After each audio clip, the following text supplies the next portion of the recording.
The Path of One, Awakening to the Universe Within, by Brad Sosha. Introduction. Remembering who we are. There is a quiet truth that lives within every human heart, something ancient, familiar, and deeply alive.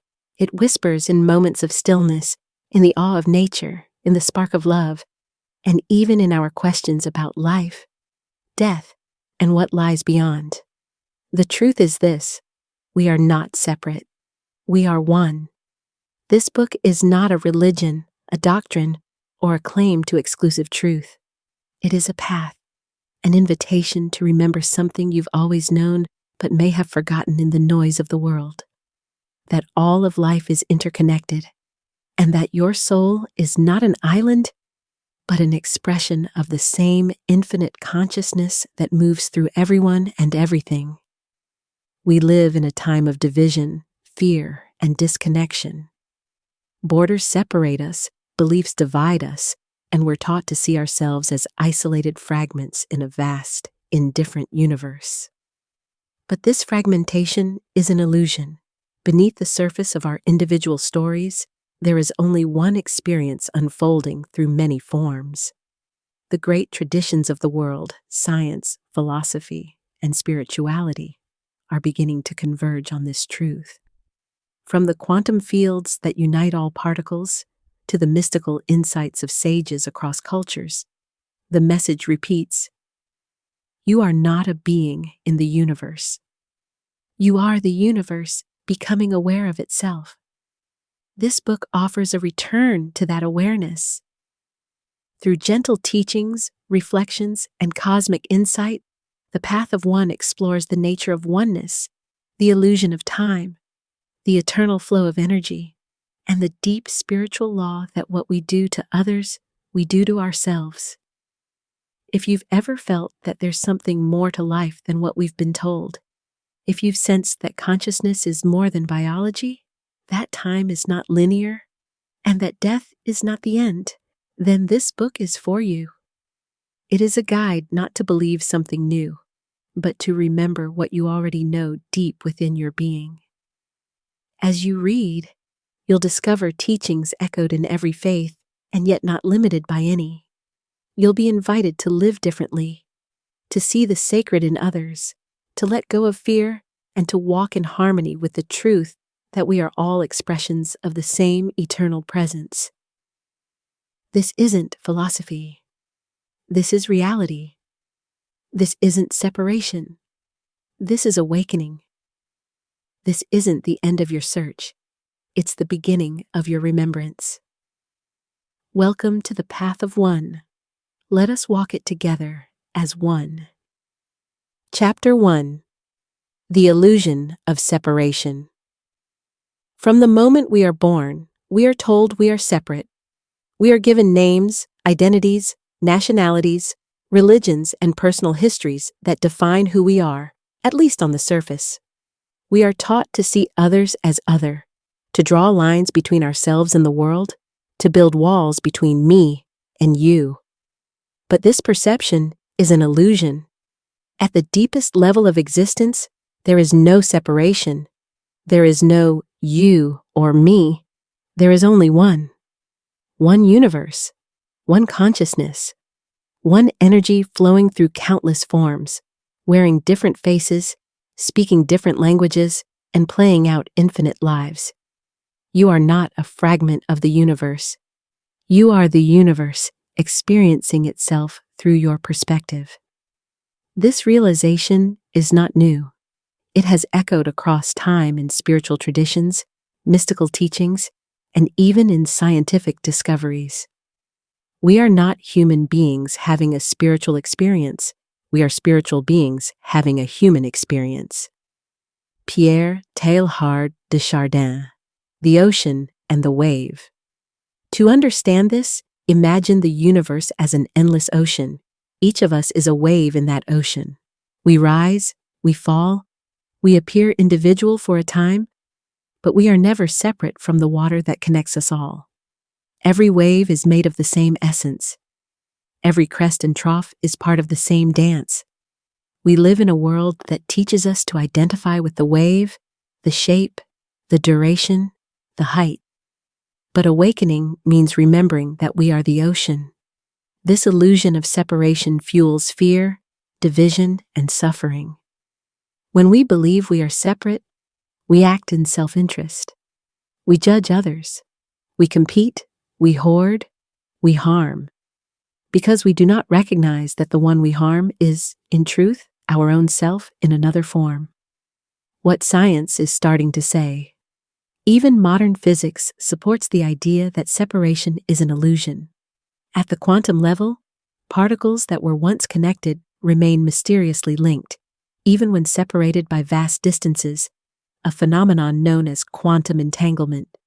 This implies that all things may be more deeply connected than we can comprehend. Some physicists even suggest that the universe functions like a vast informational field, and that consciousness itself might be a fundamental property of reality, not merely a product of the brain. The universe begins to look more like a great thought than a great machine. Sir James Jeans, physicist. When we look at reality through this lens, our perception begins to shift. We are not isolated minds, locked inside biological machines. We are consciousness itself, flowing through all things. What the wisdom traditions teach. Spiritual teachings across the globe echo this truth of oneness. Hinduism teaches that Atman, the individual soul, is not separate from Brahman, the universal consciousness. Tat Tvam Asi. You are that. Christianity tells us, the kingdom of God is within you. Luke 17:21. Buddhism teaches that the self is an illusion and that awakening comes when we let go of the idea of separation. Islam affirms the oneness of God, Tawheed, and that God is closer than our jugular vein. Indigenous traditions around the world recognize the sacred unity of all life, humans, animals, plants, the earth, and the stars. Though their languages differ, the message is the same. You are not separate. You are part of the whole. A worldview that heals. When we awaken to the truth of oneness, everything changes. We no longer act in cruelty because we understand that the pain we cause will one day be our own. We no longer feel alone because we recognize ourselves in every other being. We no longer seek meaning outside of ourselves because the universe lives within us. This is why the path of oneness is not just a belief. It is a way of seeing, a way of being, and ultimately, a way of healing. The suffering in the world, war, inequality, environmental destruction, comes from the false belief that we are separate. When we remember that we are one, our actions begin to reflect that truth. Do unto others as you would have them do unto you. Jesus, Luke 6:31. This isn't just a moral teaching, it's a spiritual law, because you are the other. What you do to them, you will one day experience yourself. Reflection. Exercise. Seeing oneness in others. At some point today, pause and bring someone to mind. It could be a loved one, a stranger, or even someone you find challenging. Don't focus on their words, actions, or appearance. Instead, reflect on their presence, their being. Imagine their life, their feelings, their struggles, and joys. Recognize that behind all of it is the same energy, the same consciousness that flows through you. Ask yourself, what part of me lives in this person? How would I treat them if I truly knew we were the same being, experiencing life through two forms? Let this practice soften the boundary between self and other. Let it begin to dissolve the illusion of separation. Chapter 2. The Illusion of Time. We live by clocks. Our lives are divided into hours, days, years, beginning and ending, rising and falling like the ticking of a metronome. We mark milestones, celebrate anniversaries, and fear the finality of death. We think in terms of before and after, then and now. Time, to us, is as real as gravity. But what if time is not what it seems? What if time, like separation, is an illusion? Time as a perception, not a reality. Imagine you're watching a movie. The story unfolds in a sequence, scene by scene, moment by moment. But if you hold the DVD in your hand, the entire story exists all at once. Every scene is encoded simultaneously. It is your experience of the story, not the story itself, that creates the illusion of linear time. Reality may be much the same. Time feels linear because our minds experience it that way. But at a deeper level, one that science, mysticism, and meditation all hint at, everything may be happening at once. Birth and death, joy and sorrow, past and future, all flowing together in an eternal now. We experience this timeline one frame at a time, but that does not mean reality is linear. Time is an illusion, lunchtime doubly so. Douglas Adams, humorously, yet not without insight. The distinction between past, present, and future is only a stubbornly persistent illusion. Albert Einstein, Physics and the Fabric of Time. In Einstein's theory of relativity, time is not a constant. It bends and stretches depending on gravity and motion. Two observers, moving at different speeds or in different gravitational fields, can experience time at different rates. This isn't philosophy, it's observable science. Time, as we experience it, is subjective. It is not a fixed river flowing uniformly through the cosmos. It's more like a dimension, a coordinate, like space. And if that's true, then all of time may exist at once, just like every point in space. This idea aligns with what mystics and awakened beings have said for centuries. Only the present exists. Eternity isn't forever. It's now. We often confuse eternity with a long time. But eternity is not the extension of time. It is the absence of it. It is the infinite now, the ever-present field in which all experience arises. Think of a song. It plays out in time, but the silence in which the song exists is timeless. That silence is always present, before the song, during the song, and after the song. Similarly, our lives unfold within the eternal present. This is why practices like meditation bring us closer to truth. When we quiet the mind, time softens. In deep stillness, we begin to sense that there is only this moment, spacious, eternal, unbroken. Forever is composed of nows. Emily Dickinson. What does this mean for death? If time is an illusion, then death is not an end. It is not a line we cross where we vanish into nothingness. It is a transition, a shift in perception. You are not created at birth. You are not erased by death. You are the awareness in which birth and death arise. You are the space between moments, the observer of the unfolding, the consciousness behind the timeline. This understanding frees us from fear. The question, what happens after we die, transforms into a realization. There is no after, there is no before, there is only now. Just as energy is never destroyed, but only transformed, consciousness continues. The part of you that is watching your life unfold is not bound by time. It is infinite. And because it is infinite, it can and does experience all things, all experiences, all lives, all at once. If there is only one consciousness and time is not linear, then every life, every being in this universe is part of a simultaneous expression of that one. Every joy, every sorrow, every lifetime across all dimensions and civilizations is happening now.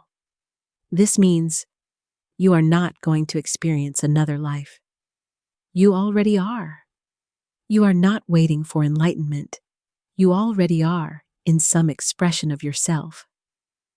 If there are other civilizations, other planets, other worlds, You are living those lives too, right now, through different forms of awareness. This is not reincarnation in the traditional sense. It is not one soul hopping from body to body, forward in time. It is the one consciousness experiencing itself completely, across all time and space. You are not just a character in the story. You are the story, and the storyteller, and the reader. Analogy: the infinite mirror. Imagine standing in front of two mirrors facing each other. You see an endless reflection, images of you stretching into infinity, each slightly different, each existing at once. That is how time works in the universe of one. Each life is a reflection, each moment a version of you. Every expression of consciousness is another mirror, and in that reflection, you are learning, growing, understanding yourself as the universe itself. Reflection exercise, shifting your perception of time. Find a quiet space, close your eyes and focus on your breath. Let go of past and future thoughts. Then ask yourself, what exists right now? Who am I when I am not thinking of what came before or what comes next? What if this moment is all there is and all there ever was? Feel into the stillness that opens up. This is not empty. It is full. This is the present. This is eternity. Chapter 3. The eternal flow of energy. We often speak of life and death as if they are opposites, beginnings and endings, presence and absence. But this perspective is rooted in illusion. There is no true beginning. There is no final end. There is only transformation. At the heart of all things is energy, moving, evolving, shifting from one form to another. And this energy is not separate from us. It is us. We are not beings who possess energy. We are energy, momentarily taking shape in human form, like water becoming mist, cloud, rain, and ocean again. Energy cannot be created or destroyed. It can only be changed from one form to another. Albert Einstein. You are energy, not flesh. Look at your hand. What do you see? Skin, bones, veins, motion. But beneath all of that, beneath the cells and atoms, you are mostly empty space, held together by invisible forces. And within those atoms, at the quantum level, is energy vibrating, dancing, forming patterns that we call you. When your body ceases to function, the form dissolves, but the energy does not. It returns to the universe. It is recycled. It continues. Just like water evaporates from the ocean, rises to the sky, and returns as rain, you are in constant motion, a never-ending flow within the one. Life, then, is not a singular event. It is a continuous unfolding, like a flame that passes from candle to candle without ever being extinguished. Consciousness as energy.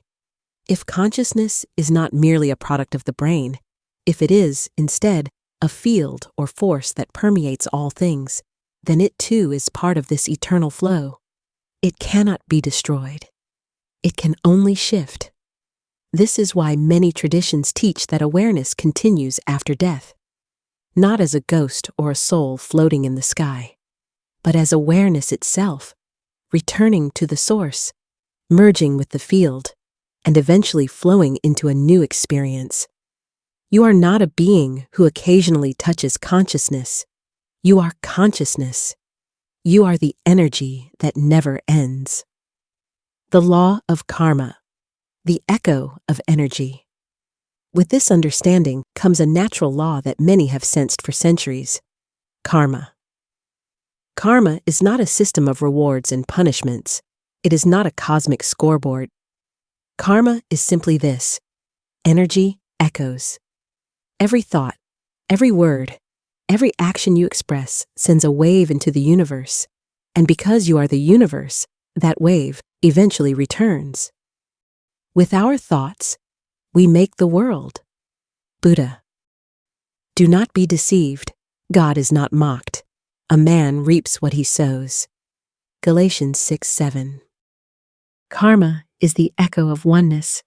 What you do to others, you do to yourself.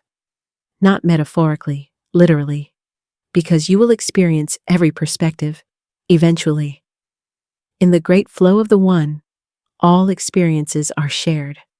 To hurt another is to delay your own healing. To love another is to awaken yourself. The river of cause and effect.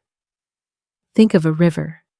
Drop a pebble into the water, and ripples move outward in every direction. These ripples may fade from sight, but they continue to move, interacting with other currents, other ripples, other lives. Now imagine every thought, every intention as a pebble in that river. The energy flows outward, touching the lives of others, consciously or unconsciously, and then returns, forming the experiences of your own life. You cannot escape the river. You are the river. But you can choose the quality of the stones you drop into it. Live with love, and love will return. Live with fear, and fear will echo back. Not always immediately, not always clearly, but inevitably, because the energy you emit becomes the life you experience. Karma in a universe without time. If time is not linear, then karma is not a delayed transaction. It is a simultaneous balancing of energy across the web of all existence. What you experience in one life is the echo of what you created in another, or are creating now. This is why oneness is not just a philosophy. It is a responsibility. If you are going to experience all things as yourself in every form, then every act of kindness, every cruelty, every moment of indifference is a thread in your own future tapestry. You are weaving your own path even as you walk it. Other civilizations, other selves. If this universe holds other worlds, other civilizations, other beings, then you are them too. You will experience their lives, their thoughts, their struggles and revelations. Whether they are ancient, alien, or advanced, they are not separate. They are part of the One. The energy that flows through you flows through them. The consciousness that animates your body animates theirs. If they exist, and they almost certainly do, you are already living their lives in other expressions of the same infinite being. The cosmos is within us. We are made of star stuff. Carl Sagan. This is not a poetic metaphor. It is a scientific and spiritual truth. You are made of the same atoms forged in ancient stars, and the energy those stars released is still moving through galaxies, through life, through you. Reflection. Exercise. What are you echoing? Sit quietly and reflect on your recent actions and thoughts. Ask yourself, what kind of energy have I been sending into the universe? What emotions or intentions have I allowed to shape my world? If I knew I would experience every perspective I've affected, how would I choose to act moving forward? Let this not be a source of guilt, but of clarity. You are not being judged. You are simply becoming more aware. Chapter 4. The Universal Law of Experience. If you take away only one truth from this path, let it be this.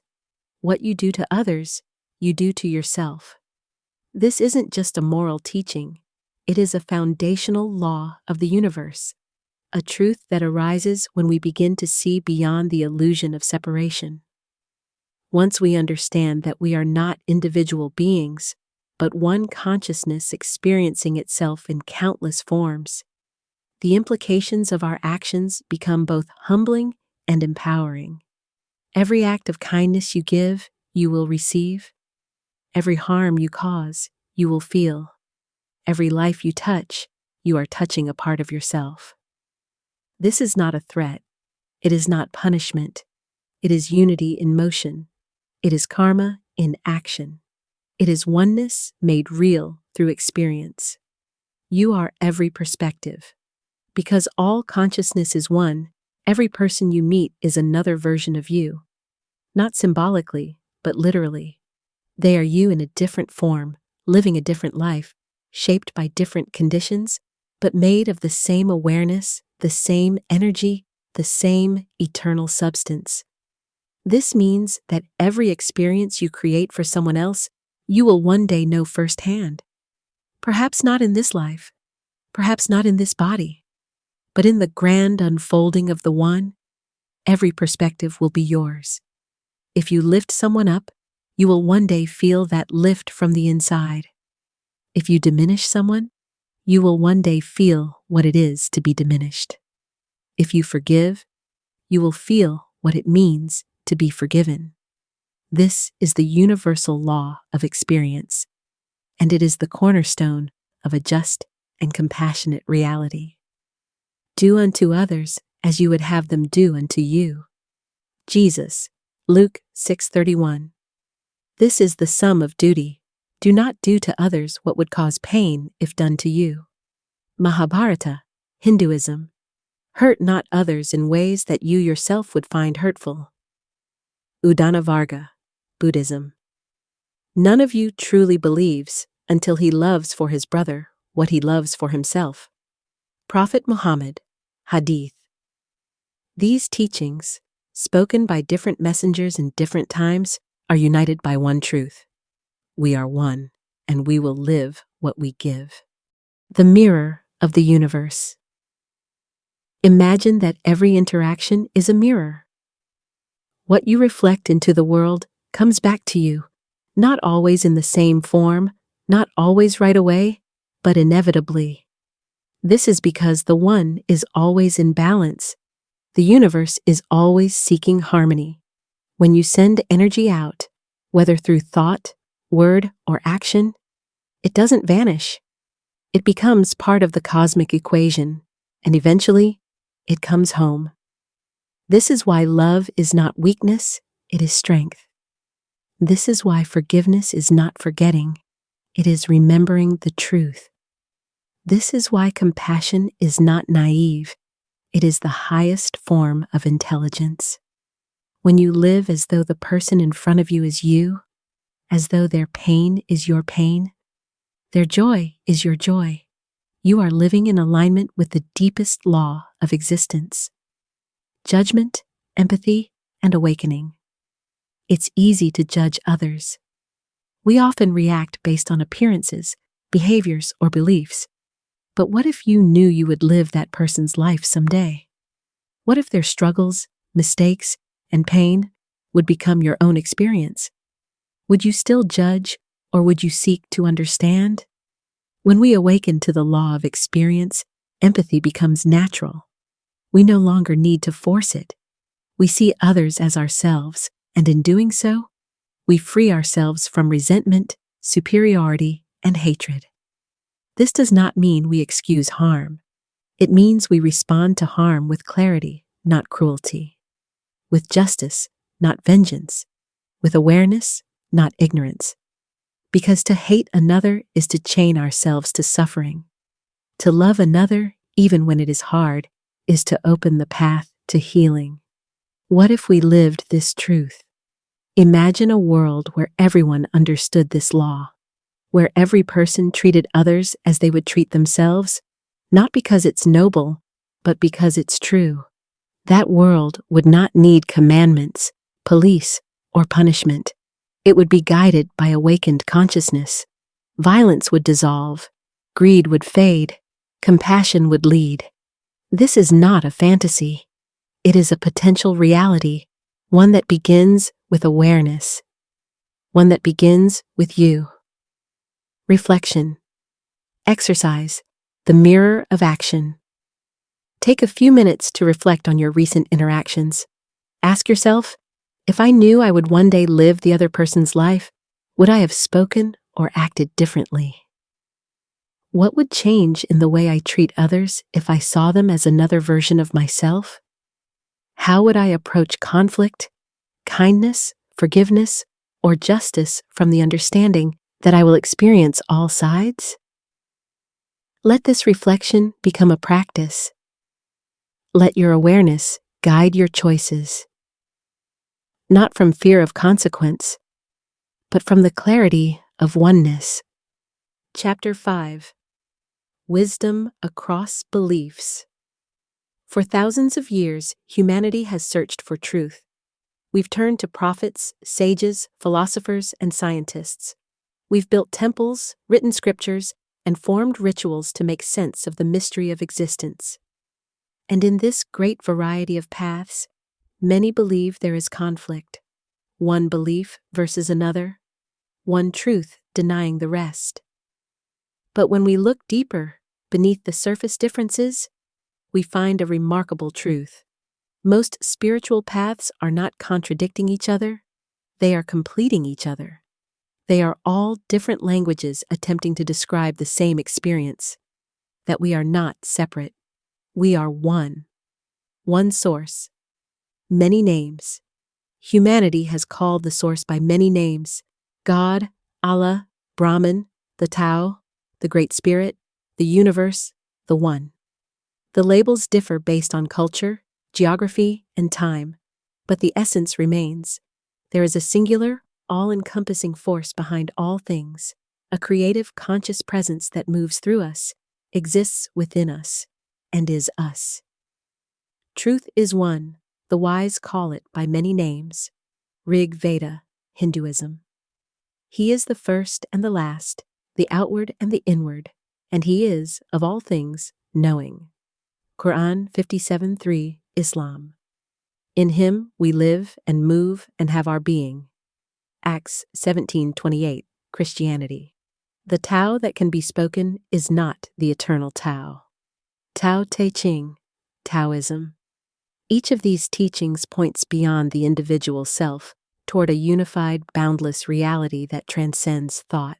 And more importantly, they invite us to remember our connection to it and to each other. The golden thread: treat others as yourself. Almost every major religion contains a version of what we now call the Golden Rule. Christianity: do unto others as you would have them do unto you. Luke 6:31. Judaism: what is hateful to you, do not do to your fellow. Talmud. Islam: none of you truly believes until he wishes for his brother what he wishes for himself.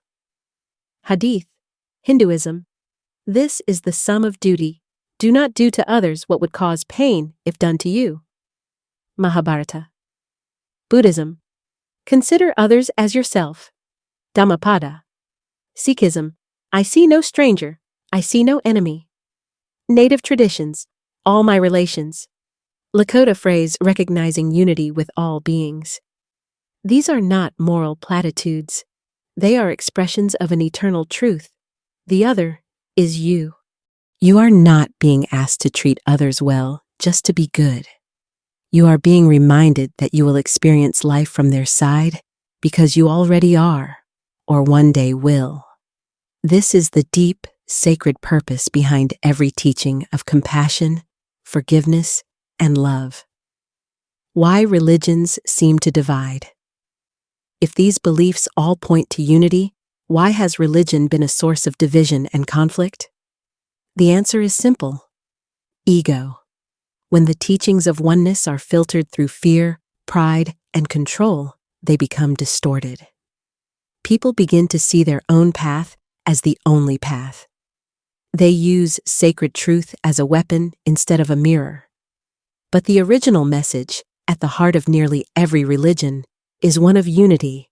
The prophets, mystics, and enlightened ones did not come to create systems of division.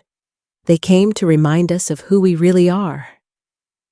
I was a hidden treasure, and I loved to be known, so I created the creation that I might be known. Hadith Qudsi, Islamic mysticism. The eye through which I see God is the same eye through which God sees me. Meister Eckhart, Christian mystic. All differences in this world are of degree and not of kind, because oneness is the secret of everything. Swami Vivekananda. A new awareness, rooted in ancient wisdom. The path of one is not a new religion. It is a return to the core of all religions, the understanding that we are not separate, that love is the highest law, and that all experience is shared. This perspective doesn't ask people to abandon their faith. Instead, it awakens them to the deeper unity beneath their faith. It honors all sincere paths that point toward truth, while encouraging us to see beyond language and symbol into the living reality that connects us all. This message is not meant to replace, it is meant to unify, to bring humanity back to center, to remind us that the source is not in the sky or in a single book or temple, but within and around us always, in every being, every life, every moment. Reflection. Exercise. Finding unity in your beliefs. Whether you follow a religion, were raised in one, or walked away from one, consider the following questions. What teachings from my tradition or upbringing align with the idea of oneness? Are there universal messages in those teachings about love, compassion, forgiveness, or unity that resonate with me today? How might I see others' beliefs not as threats to my own, but as different expressions of the same truth? If we listen with an open heart, we begin to hear the same voice speaking through many languages. The truth has always been here. It is not hidden. It is simply waiting to be seen as one. Chapter 6. Living the Path of One. Real awakening isn't measured by what we believe. It's reflected in how we live. It's in the way we speak to others. It's in the way we react under stress. It's in the way we treat those we disagree with. Knowing we are one consciousness is powerful, but living it is transformational. The path of one is not a theory. It's a lived truth. It's a practice that shapes how we see ourselves, how we care for the planet, and how we treat all beings we encounter. This chapter is a guide for making that truth real in daily life. 1. Practice compassion because you are everyone.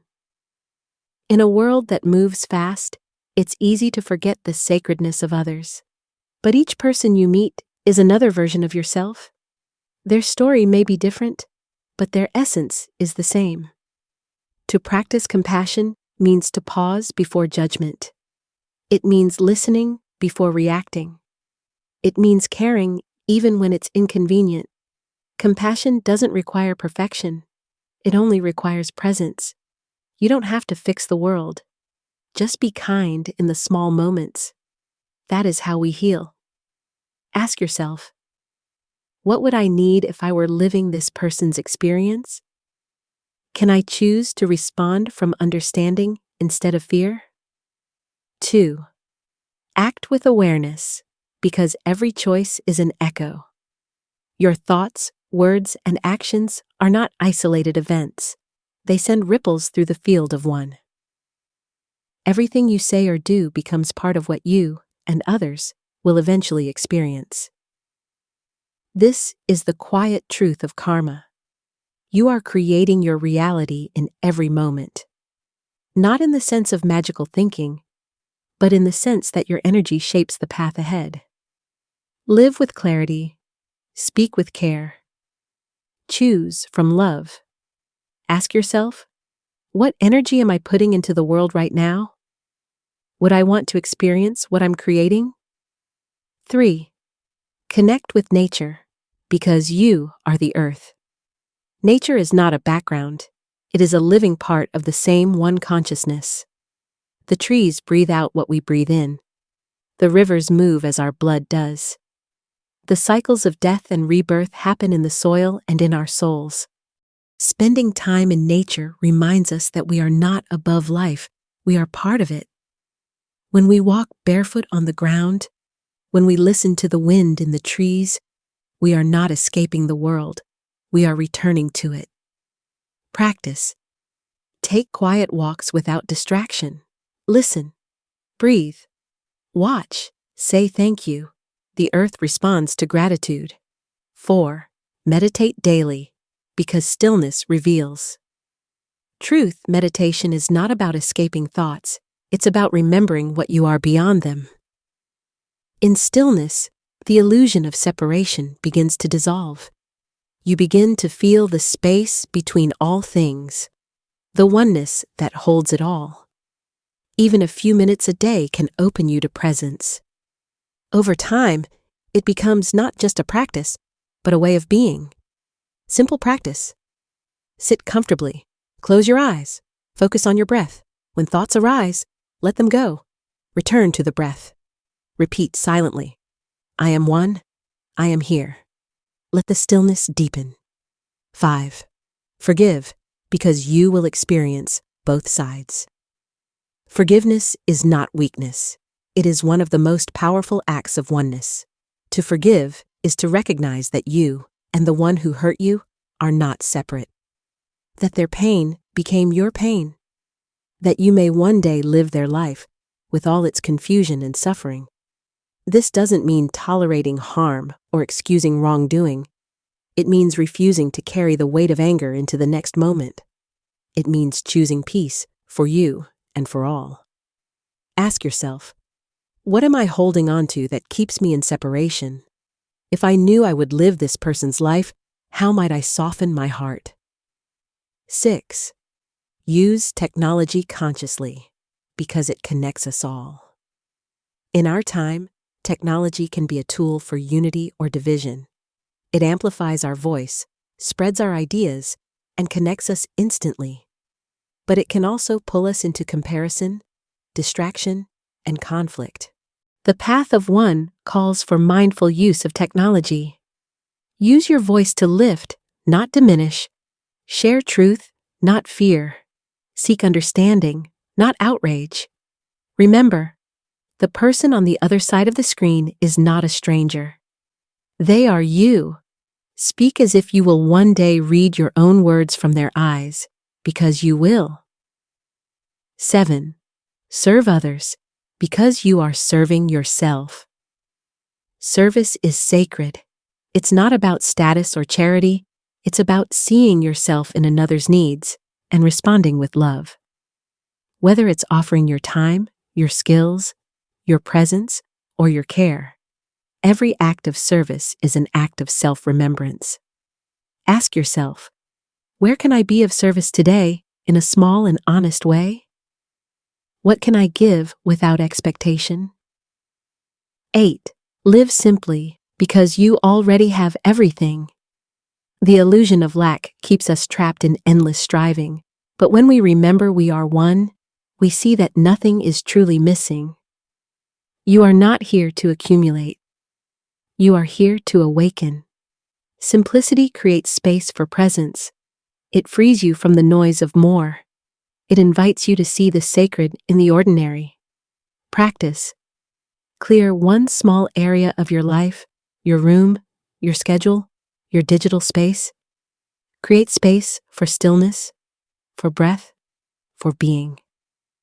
9. Be the presence, because that's all you ever were. You don't need to be perfect. You don't need to master every practice. You don't need to become someone else. You are already the one now. You are already whole. The journey is not about becoming. It's about remembering. It's about living your truth, moment to moment, breath by breath. Let your life be the teaching. Let your presence be the light. Let your love be the proof. You are the light of the world. Matthew 5:14. Reflection, the ripple of your life. Take a few quiet minutes to reflect on these questions. How can I live today as if every being I meet is myself? What does love look like, not just in feeling, but in action? How can I become a living expression of the truth that we are one? Let the answers come naturally. Let them move you toward wholeness. Conclusion: awakening to the universe within. You were never separate. From your first breath to your last, through every joy, sorrow, mistake, and miracle, you have always been part of the one. You are not a visitor in this universe. You are this universe, momentarily experiencing itself through a human life. This awareness is not a belief to be memorized.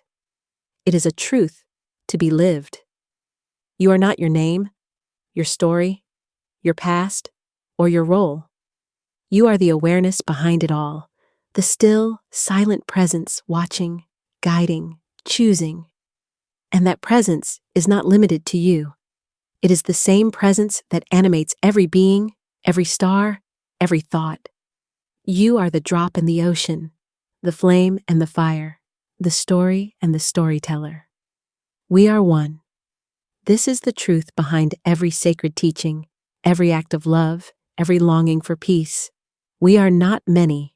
We are one. One energy, one consciousness, one eternal experience exploring itself through infinite forms. When we see others, we see ourselves. When we harm, we are harmed.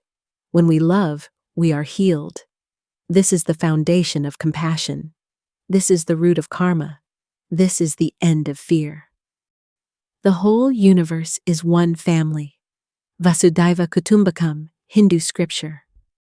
The call of the present moment. You are not here by accident.